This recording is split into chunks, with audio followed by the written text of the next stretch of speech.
ölümdən qorxub qaçma.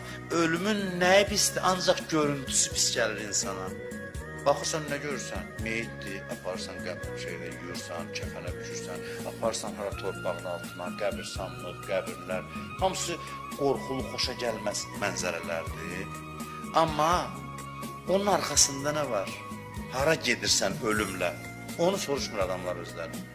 Bilsələr hara gedirlər, görərlər ki, görüntüsü pisdir, arxası çox gözəldir. Görüntüsü pisdir. Ahirətə gedirik. Ahirət necə bir yerdir? Bir, həmişə varsan orada. Da qorxu yoxdur ki, oğlum ölər, övladım dünyadan keçər, həyat yoldaşıma nəsə olar, evim əlimdən çıxar, pulum azalar, şan şöhrətim gedər. Belə bir şey qorxusu yoxdur. Həmişə varsan və xüsusiyyətlərindən biri budur ki, hər şey xeyrə doğrudur. Təsəvvür edin belə aləm. Getdikcə ancaq daha yaxşı olacaq. Pis olma şansı yoxdur. Olduqca daha yaxşı olacaq. Nə yorulacaqsan, nə xəstələnəcəksən, nə köhnələcək vücudun. Deyə bilərsən, necə mələklər necədir sən deyil.